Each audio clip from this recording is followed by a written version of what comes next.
Okay, I'm recording. And Okay, guys, welcome everyone. Thank you for dedicating some time here to attend this webinar. So today's webinar is all about mobility, functional mobility, and then we're going to talk about the difference with flexibility, and of course, how to construct a proper mobility protocol for you guys. Okay, so let me just share my screen really quick.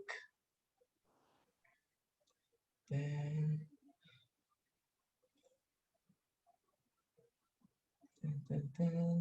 and present.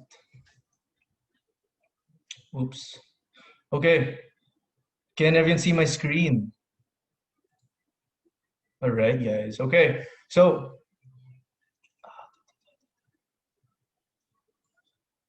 okay, can you see my notes? No? Okay, good. My notes are hidden. All right. 1 second. Okay, guys. So, we're going to start off with just a few definitions first. So, the first thing is we're going to differentiate what mobility and flexibility is. So, a lot of times these two words are interchangeably used. So, you see someone who discuss about I'm flexible, I'm mobile. Sometimes they use those two words interchangeably. But let's get the definitions out of the way to create some clarity for you guys. Now, mobility, the definition would be your ability to express range of motion in your joint, which is supported by motor control and strength. Whereas flexibility, on the other hand, would be solely just range of motion. So just to give you a really brief example, think about extending your pointer finger right now. I don't know if you see me, but now from here, what you're gonna do is bend back your finger, right?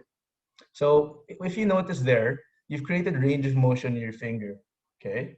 But then if you let go and then do it on yourself, can you return it back to that prior range of motion? You can't, right? Because again, you haven't developed that strength or motor control to bring that joint back to its original range of motion. So that's going to be a very crude example of what the differentiator with mobility and flexibility would be. Um, Another great example would be probably in the context of like mixed modal functional fitness would be squatting below parallel, right? So I know this is a tough feat to do. Imagine someone being able to squat below parallel, but that person will have to give up a nice rigid back position, torso will be collapsed, and so on. That person can squat below parallel. But once you incorporate some cues such as keeping the chest upright, and everything that involves balance, there's a lot of things that that person can't do because he hasn't or she hasn't established motor control and strength in that position. So that's what you think about with mobility and flexibility. So mobility is range of motion plus motor control and of course strength to support that. And flexibility is purely just range of motion. Okay. Now, we're going to throw in the word functional mobility in there. So functional is really just a buzzword, right? But functional is really going to be in the context of your activity. So when we're training for mobility, we're not training you to be like part of like Cirque du Soleil or like some circus act, right? We don't need to do splits. We don't need to do insane back bends. We only want to hit good positions for what is demanded upon us for the given sport or for the given task. That is going to be squatting below parallel, pressing up overhead. So those are just a good example of what functional mobility is. So functional will always be dependent on your functions and your tasks and what you do. Okay, cool. Now, why is it really important to be mobile in the first place? So we're talking about significance here. Okay, so I've kind of branched it out into two aspects. First one being longevity, and the second one being performance. Right. So let's talk about the longevity aspect first. We'll talk about how mobility can help you prevent some injuries. So when we have good access to range of motion, we're able to load the body in its position of highest support, meaning we're able to put load into the strongest muscles to create a nice stable surface or to create a nice stable foundation to support the load. So let's think about another example, right? For example, we're doing a strict press. We're pressing a barbell from front rack position to overhead. Now, if we think about pressing straight up, your coach will normally give you the cue, ears past the biceps, rib cage tucked down. So what happens there is you create a shape where the bar is directly over your head, and you're in a nice stacked position. The barbell stacked over your upper back, your delts are taking a bit of load, so is your upper back. So you have that interplay of all the muscles creating a strong position for you. Now, on the other hand, let's contrast that to a person with a lack of mobility.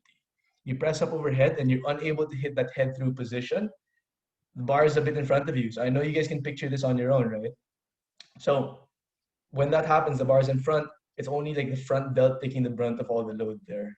So if we end up doing poor movement, of course, our smaller muscles will take the brunt of all that load and perhaps develop some compensation movement patterns, and then of course develop some injuries. So think about that as a longevity standpoint.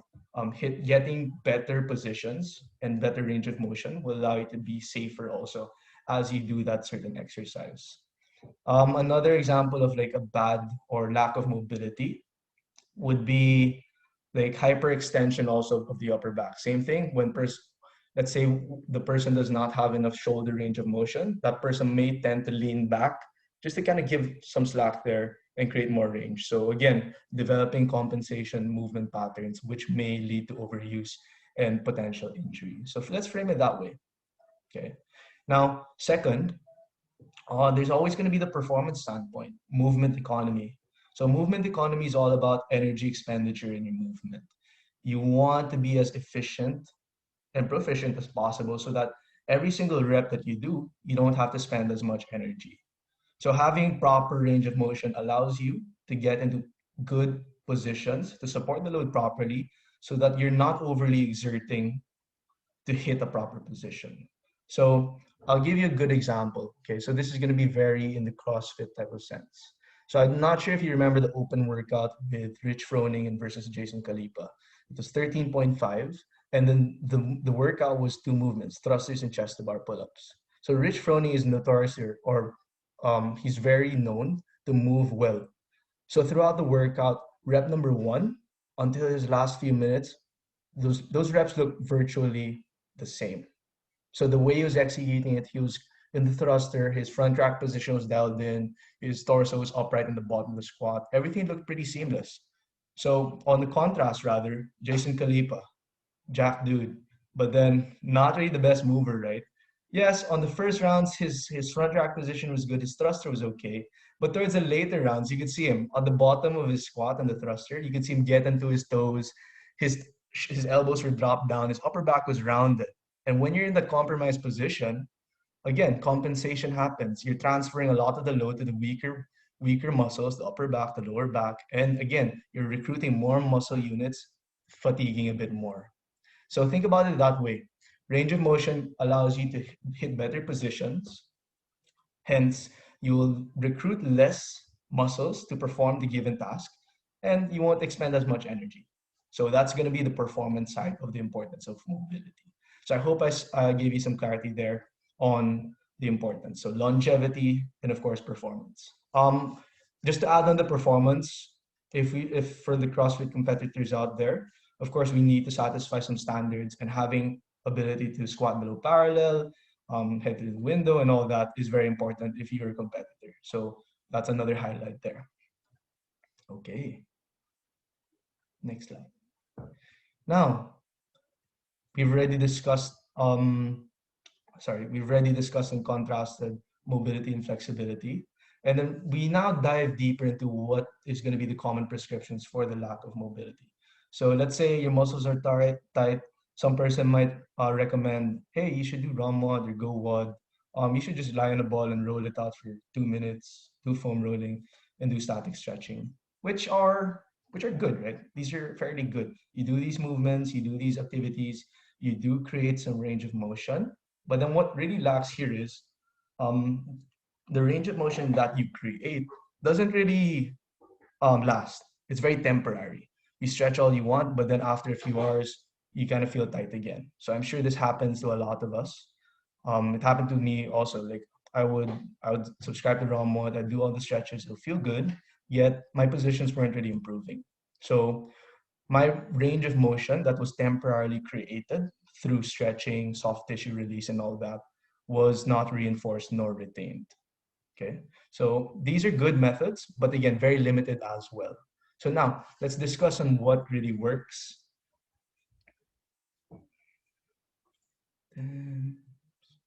Okay, so what creates lasting change and lasting range of motion? So I've created a phrase for us to kind of dissect to really understand what creates that type of adaptation that we want to create range of motion.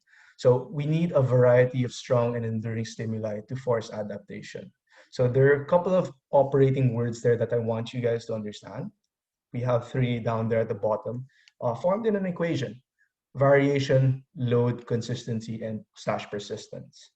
Basically, variety meaning you're doing a lot of different things, right? You're not just doing one thing in your toolkit of mobility tools. You're doing a lot of different things.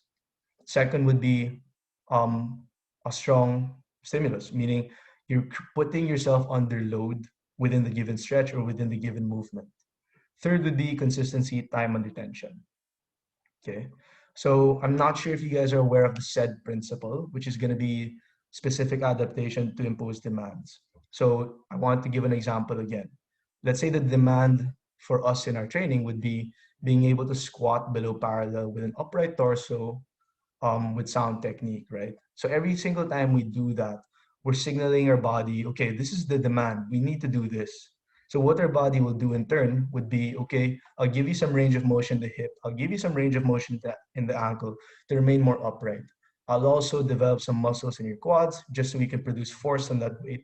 I'll also make your connective tissues, ligaments, and tendons a bit stronger to bear the brunt of the load. So basically, I'm adapting to the given task, which is going to be the same thing also with mobility training, right? Now, let's compare and contrast two stimuli that we have. Stimuli number one, go WOD slash ROM WOD or static stretching 20 minutes twice a week. So this is okay too, right? Versus stimulus number two. You have day one back squat, 5 sets of 3 at RP 7 at tempo of 3 seconds going down, 2 at the bottom as fast as you can going up, so on and so forth. And of course, day two would be Karen, which is 150 wall balls. So comparing one and two, number one, we do put our body in ranges of motion, right? We do put ourselves under time under tension. Yet when we do static stretching, we lack one equation, one part of that formula, which is putting ourselves under load. Yes, you may have some load from your body weight and so forth, but does that load drive that adaptation or stimulus that we want to achieve? Whereas in stimulus number two, you see a lot of things happening. So we do hit good range of motion through the back squat, through the hip joint, right? There's time under tension because we're doing it in a tempo and we're doing a lot of repetitions as well. So you're creating that range of motion over and over again. And third, rather, would be having load present in the exercise. Okay, so there's a lot of elements here. So you can already distinguish that the second one will be a stronger stimulus to create that sort of adaptation that we want. Okay, next.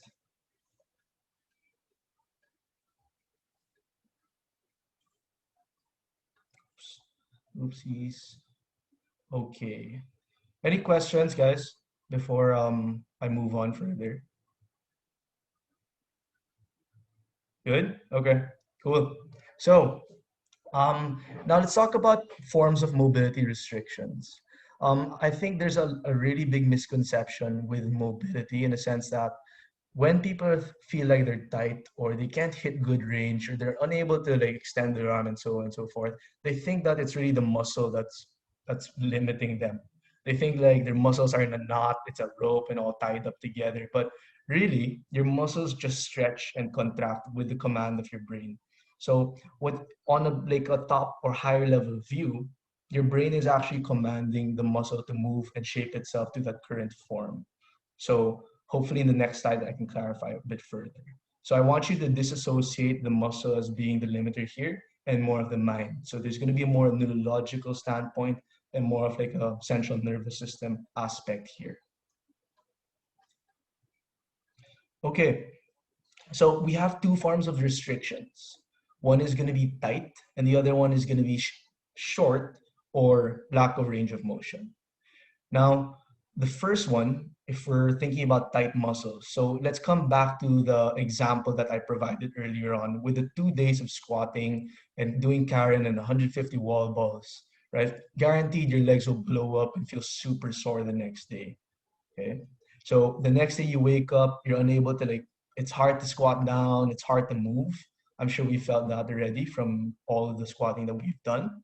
But basically, what's happening is your mind is actually giving you a signal or telling your muscles to, okay, your mind is telling you, okay, don't lengthen. My quad muscle is damaged now. So I'm not going to give you access to range of motion or to stretch the muscle. That's why you feel that sort of tension. So your muscle is tight for a reason. It does not want to be stretched because it's damaged. Okay, think about it that way, right?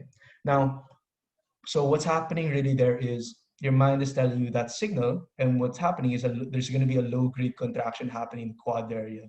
So that's what that tension is feeling, or that's what you're feeling when you're feeling some sort of delayed onset muscle soreness, right? So what's going to be the solution here? Your nervous system is in a stressed out state. You've created a lot of trauma and damage to the muscles. So right now you want to think about kind of creating some relaxation protocols or relaxing that given muscle. Now this is where soft tissue release comes in, or this is where static stretching comes in to really aid in that.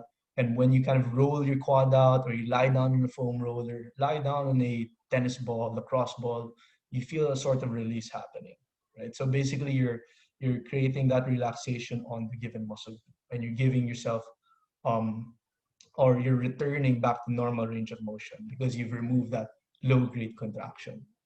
Okay. Now, on contrast would be the other, would be short or lack of range of motion.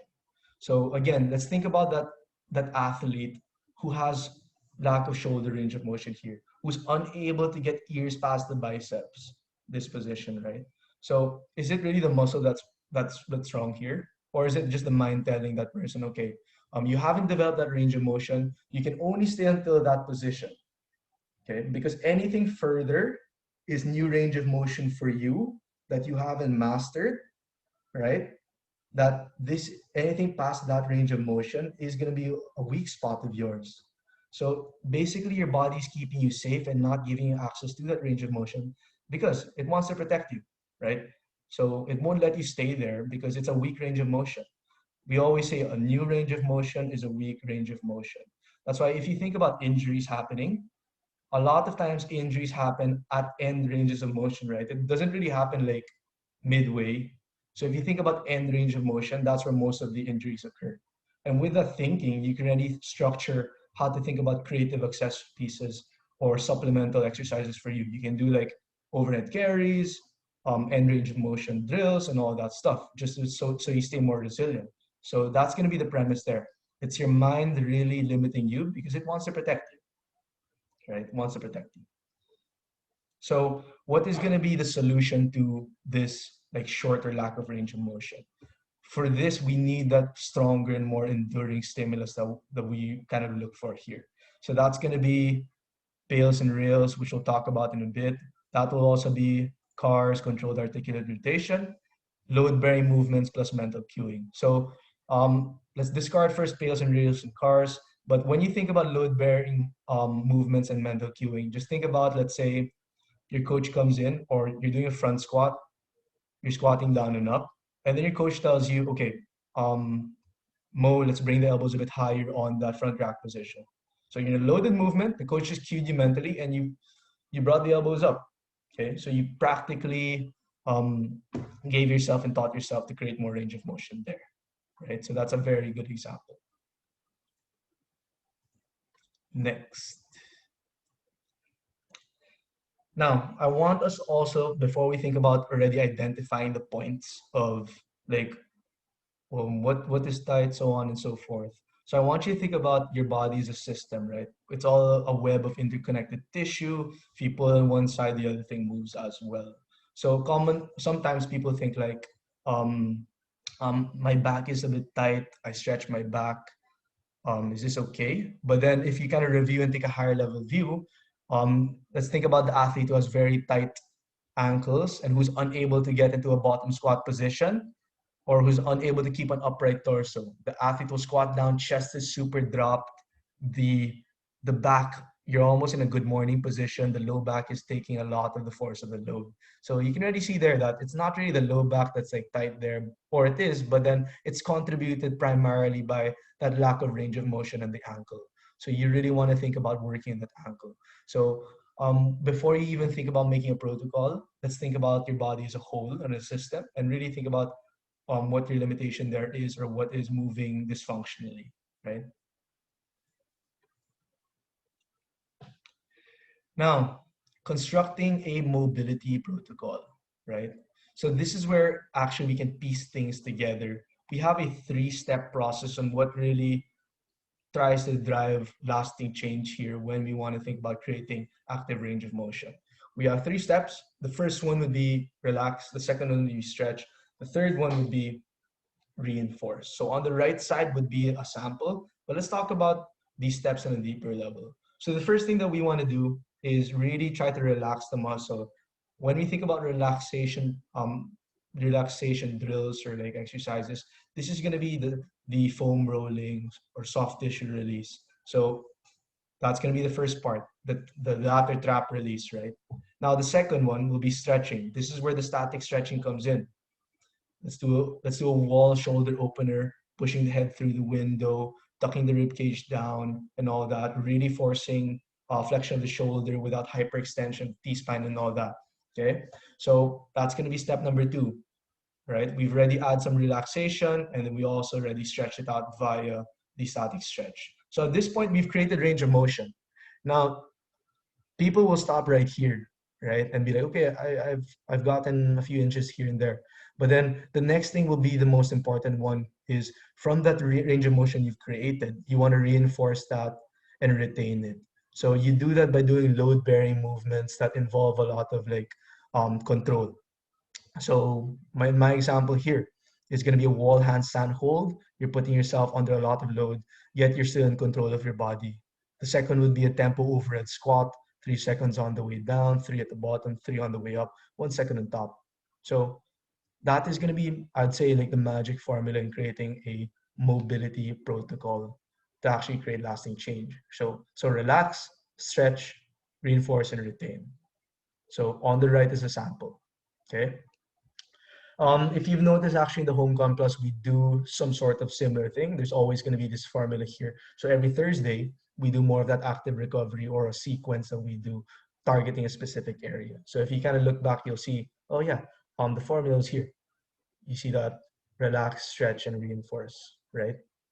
So now, I think the question is, Coach, do I really have to spend time creating a protocol? I know we don't have unlimited time, right? As an athlete, if we spend 15 to 20 to 40 minutes working on mobility protocols, you incur a lot of opportunity costs, right? That time could have been used maxing out or doing a metcon or doing some accessory pieces, right? So if you feel like you don't have time to actually do any or construct any mobility protocols here, my suggestion is really to try to bake that mobility exercises into your session through a couple of ways. Let's say you're doing a front squat, right? Tendency is people do front squats where the bar is on the fingertips. So perhaps in the warm-up sets, let's think about keeping a hook grip on the bar with the elbows as high as you can, and then doing a squat there on the warm-up sets. Okay. Let's say we're doing a snatch or clean. We want to focus on opening up the hips a bit more. Let's do a couple of pauses at the bottom, holding 20 seconds at a light load.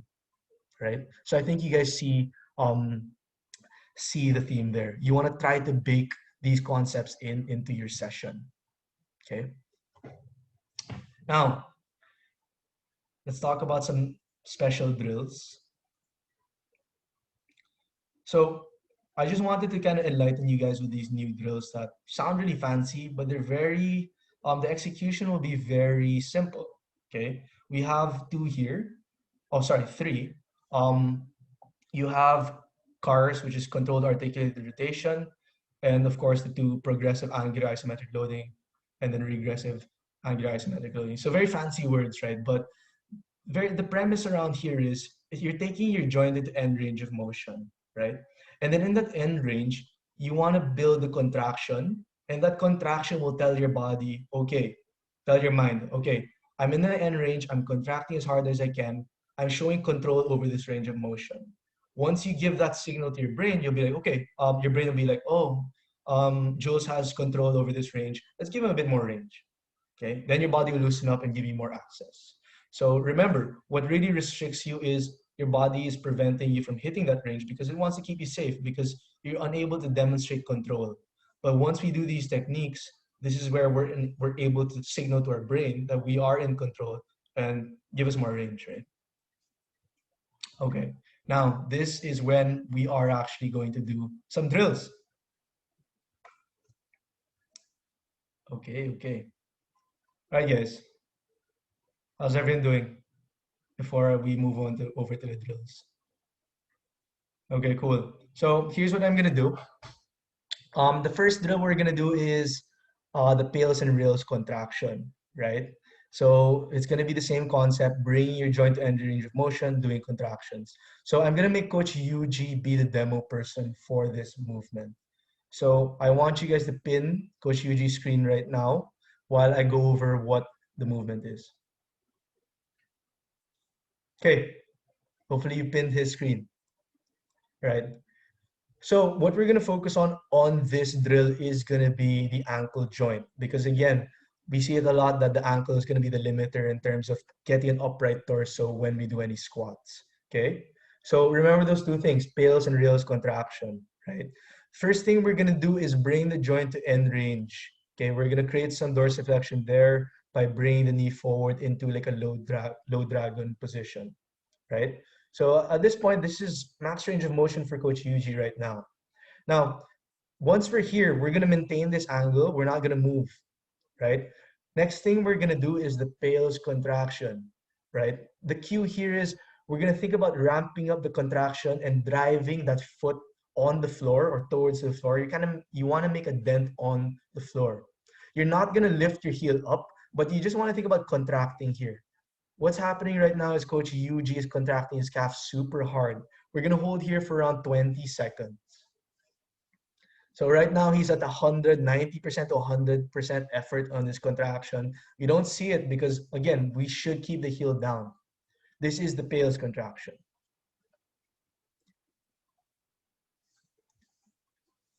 Okay, so assuming 20 seconds is up, we're going to do the rails contraction, which is the regressive angular isometric loading. We're going to do the opposite. We're going to lift the foot up as high as we can without actually lifting it up. But what we're doing now is contracting the shin muscle. We're going to hold again for 20 seconds. Right? So at this point, Coach Yuji is really putting a lot of effort here. You may not see it, but this guy's having a hard time doing this. 20 seconds. Now, once you're done, we're going to rest a bit. Okay, so disengage. Now, from here, stay there, Coach Yuji. You're supposed to stay there. You're supposed to stay there. Okay? So, guys, you shouldn't release once after you're done with the pails and rails. What you're going to do next is, from there, your body should already give you some form of range. Extra millimeter to whatever. So, huge. Is there extra range? Yeah. So that is going to be set number 1. Usually we're going to repeat this twice. So he's going to do the same thing. Pails, drive the foot down as hard as he can. Contract 0 to 100 as hard as he can. Put effort. 20 seconds is up. Rails this time. Lift the foot up as hard as you can. Contract the shin muscle. And then release. By there, he can go a bit further again. And then do the same thing. Pails, rails all over again. Right? And then release, Coach Huge. Release, you're good. Now what just happened there? Now Coach Yuji has a super hyper ankle, just one side. Let's do a squat test. Let's see it. Okay, yeah. Does it feel good? Yeah, okay. So you guys just want to do that on the same other side as well. It's gonna be 20 to 3 sets. I'd say like a 20-second contraction would be good. Okay, 20-second contraction. So you can really apply this to all other joints. It could be shoulder as well. It could be hamstring, a lot more. And this could be very complex, but I showed you just a scratch of the surface of how that pails and rails contraction goes. But ankle would be the most popular one here. So that is going to be the pails and rails contraction. And then we've created range of motion now. Now, the next one is going to be a maintenance tool, which is going to be controlled articulated rotation. So same principle. You're taking your joint to end range of motion, and then you're moving through the end range of motion in a contracted state. So the next one is going to be a CARS sequence with the shoulder. If you want to join in, you can, as I kind of cue you guys through it, right? So here's what we're going to isolate now, or what we're going to focus on, right? The focus will be on the shoulder, right? So Coach Yuji has his right arm in a karate chop type of fashion right there. Now, before we start any motion, what we're gonna do first is let's show the range of motion first, Coach Huge, how the hand is gonna travel up and over. So basically, this is the motion. Bring the arm as high as they can, and then doing an internal rotation, and then going back down. Okay, right, and then going back again in reverse. Okay. All right, now let's actually do what is the drill. The first thing we're gonna do is focus on isolating the shoulder only, shoulder joint. Before we start any motion, you want to think about a concept of irradiation, which is basically making your body as stiff as possible and contracting every single muscle group that you have that you can contract and stay in a neutral position, right? So squeeze the glutes, squeeze the belly, squeeze the abs, everything. By doing this, you're really focusing on just isolating the range of motion or the motion on the shoulder. Now, huge, let's brace. Okay, from there, all we're gonna do now is in the karate chop motion, we're gonna bring the hand up as high as I can, or as high as Coach Yuji can, without developing any compensations. So usually at this top point, stay Coach Yuji, usually at this top point, we're already gonna start to see athletes start to flare the rib cage up or lean back. Okay, now adjust. Now once we're here, we're gonna turn the palm inwards and bring that hand behind you. So notice Coach Yuji already trying to rotate away, okay, which is not really the appropriate one. Okay, we want to think about really just including the shoulder only. And then let's return back, Coach Huge. Staying contracted still. You can see he's having a really hard time, right? And okay, good. So that is called a controlled articulated rotation exercise. The goal is to actually just build and maintain that range of motion. So again, the concept there is stay braced, isolate the motion on the shoulder, and then form the rotation. Now, a good thing that people do to actually gauge progress in this motion is to actually stay beside the wall, right? So you can stay beside the wall, do the same thing again. Give yourself a bit of space there, Coach Huge, because that's tough. That's a tough angle, right? Okay, so first thing, brace, irradiate, and then from there, hand goes up. Try to control, don't compensate. Turn that palm in, and then back down. And then reverse the movement.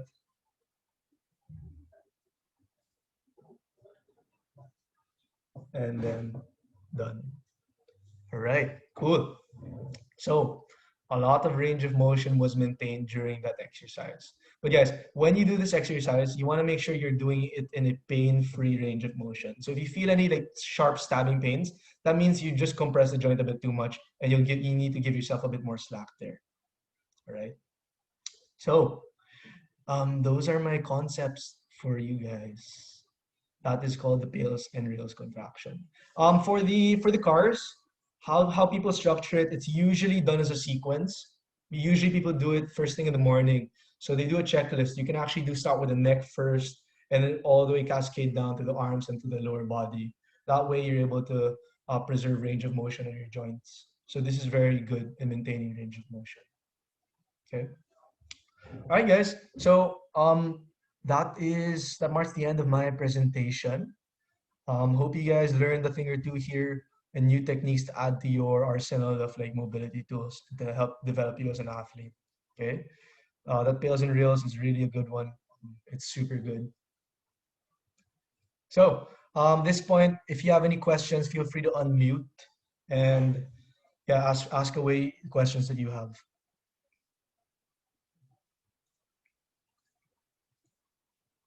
Thanks, Coach Huge, for doing the drills. No worries. That hurt a lot. It didn't look like I was in pain or I was like struggling. but Yeah, it sure. was I was sweating. It's tough. It's tough. Sure, Mo, go ahead. Oh, guys, You if can you just want to learn more about that form of mobility exercise, Pales Rails Cars, I didn't make this on my own. It's called Functional Range Systems by this very knowledgeable person, Doctor Doctor something, but he's very good. You should listen to him speak about this, and then you can learn a lot here. Functional range systems. Functional range systems. Okay, guys, if you questions. if you guys just want to chat the questions like Mo asked, like go ahead. If you have any questions.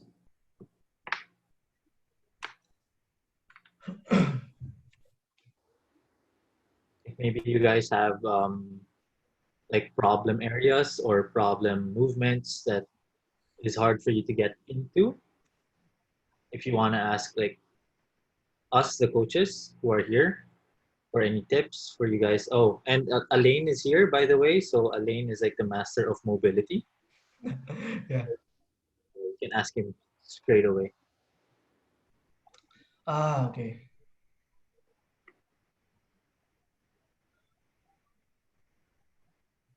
Common mobility problems that people tend to overlook. I would say this would be thoracic spine. So I think a lot of us are like, or let's say we're working, our lifestyle involves us to stay in a desk and be kind of hunched over or looking at the screen. So our thoracic spine really is in a compromised position there. And I feel like that's one thing that um, we could work on as well. Overhead squats. So, and this is overhead squats. Okay, so trying to recall how your overhead squat looks like. Thoracic spine, thoracic spine. T spine is the upper spine right over here. Close to Jurassic. In this overhead squat, I think your ankle mobility is good and your torso is able to stay in a relatively upright position. I think um, we could benefit from the thoracic spine extension and of course shoulder flexion as well. Your ability to do this. You can do pales and rails contractions with the shoulder that would help as well. But a good way to actually like develop the mobility is, let's say you're doing an overhead squat on your own, right? And you catch yourself in a bad position. The thing you want to do is stop and then bring that bar back a bit and correct yourself. I really like doing the corrections through the movement, through lighter loads. So I would recommend, if you don't have time to do those mobility protocols, the pales and rails contractions, we can go for just correcting yourself by the movement.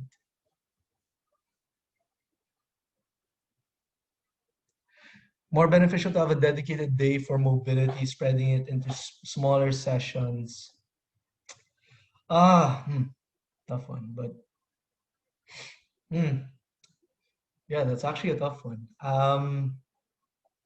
Personally, I think this would be very specific to your training as a whole. If you train 5 times a week and adding another mobility session would be a bit tough, right? That's going to be 6 dedicated days. But for me, I think both are good, but in the context of your training as a whole, maybe you want to see which fits better. If it's going to be one whole day or smaller chunks. Okay. But for me personally, I feel like I don't do a lot of mobility. I just do mobility through the exercises or through the movements. So I like those smaller time frames when I do my mobility.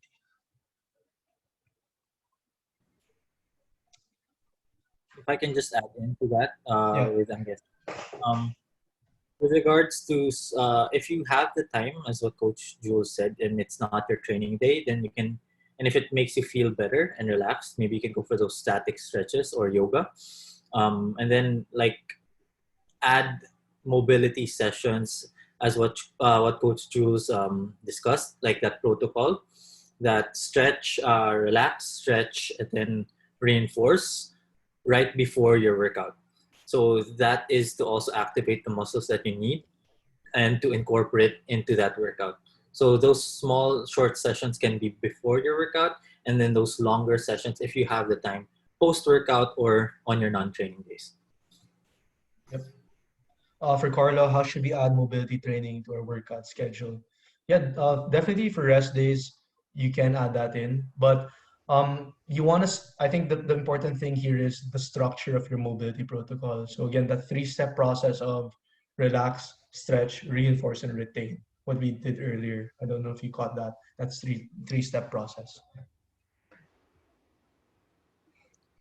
For pistols, how do you know if it's a mobility issue for pistol? I usually do a test first on the box. So if you can do like a single-legged box, like imagine you're standing in a box and then you're doing a pistol on one leg here. You don't need to lift the other one up. You're just squatting down and standing up.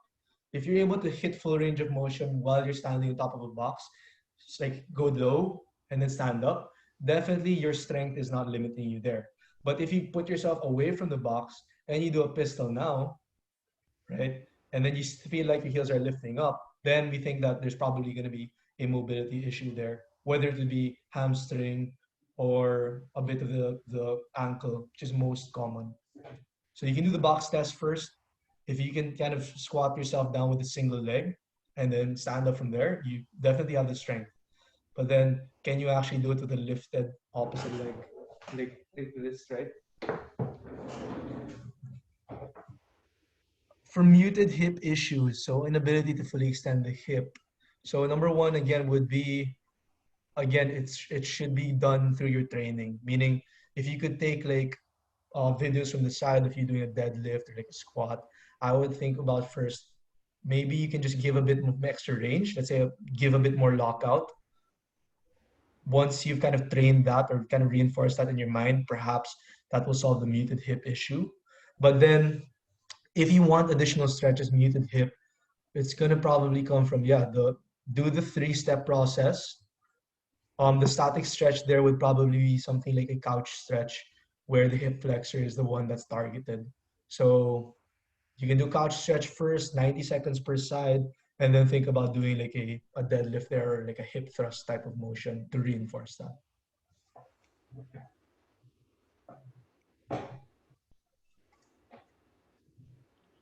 Anyone else have questions? Cool questions, guys.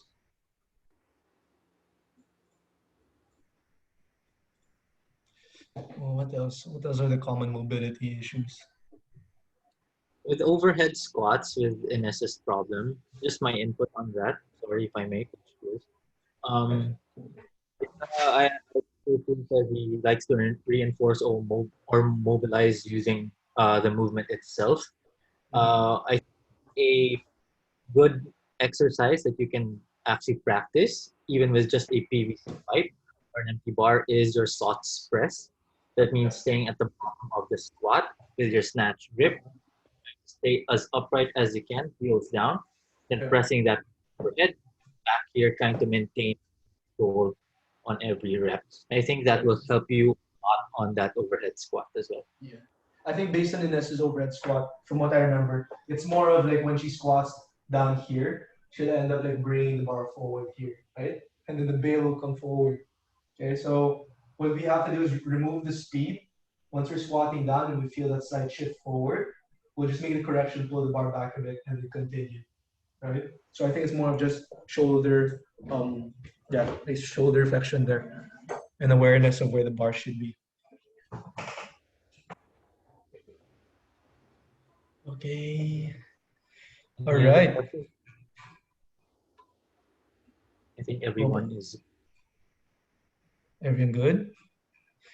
If you have any other questions, guys, that you didn't think of yet or like you want to ask, you can always just send us a message and we'd be very happy to answer.